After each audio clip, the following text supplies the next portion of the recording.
माता पिता को ये चिंता होती है, हर पीढ़ी को ये चिंता होती है कि अगली पीढ़ी हमेशा गलत जा रही है। मैं समझता हूं कि आप क्या कह रही हैं। ये अचानक बदलाव, अगर हर पीढ़ी उस जगह से एक कदम आगे जाना चाहती है जहां पिछली पीढ़ी ने अपना कदम रखा है, बस कुछ अलग करने की खातिर लगभग हर चीज करना, या ये स्वाभाविक है कि वो एक माहौल में बड़े हुए हैं तो वो इसे एक दूसरे स्तर पर ले जाएं। हाँ, अगले का मतलब हमेशा अगला नहीं होता। तो ये चिंता हमेशा से रही है, लेकिन अभी जो बदलाव हो रहा है वो अगला नहीं है। ये एक गंभीर असर है, क्योंकि पिछले 15 सालों में दुनिया भर में संस्कृतियों और सीमाओं के बीच संचार करने की क्षमता इतनी विशाल और इतनी अभूतपूर्व हो गई है कि इससे पहले कोई भी इस तरह के असर का आदी कभी नहीं था। ठीक है, हमारे युवा लोगों पर इस तरह के असर इससे पहले कभी संभव नहीं थे। किसी भी दूसरी पीढ़ी ने कभी इतनी सारी दिशाओं से इस तरह के हमले का अनुभव नहीं किया, और यह असर बहुत बड़े पैमाने पर है। तो जो बदलाव हो रहे हैं उनके संदर्भ में ये अगला स्तर नहीं है, ये बस कहीं और है, और कोई नहीं जानता ये कहाँ है, क्योंकि ये बहुत जटिल और बहुत उलझा हुआ है। कोई नहीं जानता कि ये कहाँ है, यहाँ तक कि युवा लोग भी। इसमें कई चीजें शामिल हैं। तो ये जानकारी और संचार के अचानक हमले के कारण हुआ है। ये हमारे तय करने के लिए नहीं है कि ये अच्छा है या बुरा। बात बस इतनी है कि निश्चित रूप से इस स्तर की जानकारी, जब मैं जानकारी कहता हूं तो जब हम बड़े हो रहे थे, मैं मानता हूं कि ये आपकी पीढ़ी के लिए भी सच था, हमने कभी नहीं जाना कि बोरियत क्या है। ठीक है, ऐसी कोई चीज ही नहीं थी। हम अपने सामने आने वाली हर चीज को लेकर बस उत्साहित थे। लेकिन आज आप 12 साल के बच्चों को देखें, अगर आप उन्हें बताते हैं क्या, आप देखिए कि वे सिर्फ इसलिए ऊब गए हैं क्योंकि उन्हें पूरे ब्रह्मांड के बारे में पता है। ये उन्होंने इसे अपने फोन की स्क्रीन पर देखा है, यहाँ की कंप्यूटर स्क्रीन पर भी नहीं, फोन स्क्रीन पर उन्होंने पूरे ब्रह्मांड को देख लिया है। वो हर चीज जानते हैं, जो चीजें आप नहीं जानते वो जानते हैं। आप उनसे पूछिए, वो इसे जानते हैं जानकारी की वजह से। जब तक वे 18 के होते हैं तब तक उनके 5 लव अफेयर हो चुके होते हैं, और खत्म भी। पश्चिमी दुनिया में ये वैसा ही है, अब यहाँ भी वैसा होने लगा है। ठीक है, तो जब तक वे 18 के होते हैं तब तक वे हर चीज देख चुके होते हैं जो आपको अपने शरीर, मन और भावनाओं के साथ देखने की जरूरत होती है। ठीक है, जब तक वे 25 के होंगे। अब आगे क्या करें? आगे क्या?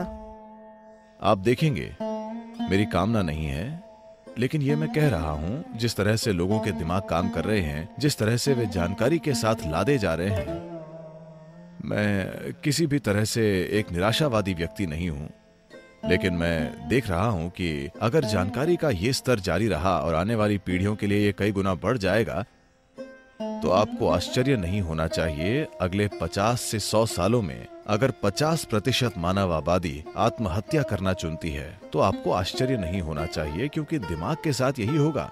आज दुनिया में जितने लोग अब लड़ाइयों, हत्याओं और दुर्घटनाओं में मारे जाते हैं, उससे कई ज्यादा लोग आत्महत्या करते हैं। और अगर मानव मन पर जानकारी के हमले का ये स्तर जारी रहता है, मैं मन की प्रकृति को पूरी तरह से जानता हूं, क्योंकि मैं अपने मन को जानता हूं। मुझे पता है कि ये कैसे काम करता है, क्या संभाल सकता है, क्या नहीं कर सकता। मैं साफ तौर पर जानता हूं कि मानव मन क्या है। यही कारण है कि मुझे लोगों की लिखी किताबों को पढ़ने की या उनकी पूरी बात सुनने की जरूरत नहीं पड़ती। अगर वे एक वाक्य बोलते हैं तो मैं जान जाता हूं कि उनका मन क्या है, क्योंकि मैं मानव मन की संरचना को पूरी तरह से जानता हूं, वरना मैं वो नहीं होता जो मैं हूं। तो मैं ये कह रहा हूं कि अगर सूचनाओं के हमले के स्तर की गति यही या इससे ज्यादा रहती है, तो अगले कुछ सालों में संभव है कि यह निश्चित रूप से खुद को खत्म करने की इच्छा की ओर ले जाएगी,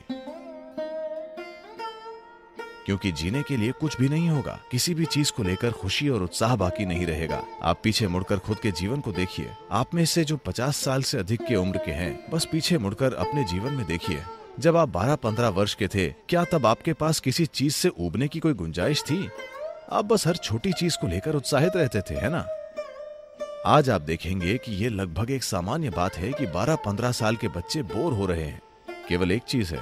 बिल्कुल सही। क्योंकि हम प्रेम और जीवन के बारे में बात कर रहे हैं, इस सब का कोई मतलब नहीं रहेगा, क्योंकि आपका एक लव अफेयर था जब आप 18 साल के थे। आपको लगा कि ये आपका जीवन है और आप उसकी खातिर मरने के लिए तैयार थे। आप उसके लिए चाहे मरे या नहीं, पर कम से कम उस समय आपने सोचा कि आप उसके लिए मर जाएंगे। ठीक है, आज फेसबुक पे उनके 22 लव अफेयर एक साथ चल रहे हैं। इसका कोई मतलब नहीं है। मैं ये नहीं कह रहा हूँ कि उनके ये अफेयर होने चाहिए या नहीं होने चाहिए। मैं बस ये कह रहा हूँ कि इससे दिमाग पर एक निश्चित बोझ आएगा और अचानक एक इंसान ये सोचेगा कि मैं यहाँ क्यों हूँ। आप शेक्सपियर के उस बड़े सवाल को तो जानते हैं ना, होना या नहीं होना। ये सबसे बुद्धिमानी का सवाल नहीं है। दुर्भाग्य से लोग ऐसा सोचते हैं। ऐसा सिर्फ इसलिए है क्योंकि जीवन ने आपको स्पर्श नहीं किया है। आप जीवन का एक अंश नहीं है, आप बस एक मनोवैज्ञानिक मामला है। आप विचारों और भावनाओं से भरे हुए हैं, आपने जीवन को बिल्कुल भी नहीं छुआ है। आपको लगता है कि आपके विचार और भावनाएं जीवन हैं? नहीं, आपके विचार और भावनाएं वो नाटक हैं जो आप अपने मन में पैदा कर रहे हैं। ये आपका सिनेमा है। आपको इसे कहीं ना कहीं पर खत्म करने के काबिल होना चाहिए। अगर आप नहीं जानते कि इसका दी एंड कैसे करें, तब ये एक अंतहीन सिनेमा साबित होगा। आप पागल हो जाएंगे। जीवन यहाँ घटित हो रहा है, जीवन वो नहीं है। आपका काम जीवन नहीं है, आपका परिवार जीवन नहीं है, आपका करियर जीवन नहीं है, आपका सिनेमा जीवन नहीं है, आपका विचार जीवन नहीं है, आपकी भावना जीवन नहीं है। Life is happening here. Everything else is accessories to life. जीवन यहाँ घटित हो रहा है, बाकी सब कुछ जीवन का साजो सामान है। अब जीवन के तामझाम जीवन से भी बड़े बन चुके हैं। जीवन से आप पूरी तरह से चूक गए हैं। अगर आप अपने भीतर जीवन को स्पर्श करते हैं तो ये ऊर्जा का एक विस्फोट है। जब आपके साथ ऐसी चीज कभी नहीं होती, क्योंकि आपको अपने फोन की स्क्रीन पर पूरे ब्रह्मांड की जानकारी है, तो आपको जीवन कभी स्पर्श नहीं करेगा, क्योंकि बहुत अधिक जानकारी, बहुत ज्यादा विचार, यहाँ तक कि भावनाएं भी सूख जा रही हैं। बहुत सारे विचार चल रहे हैं।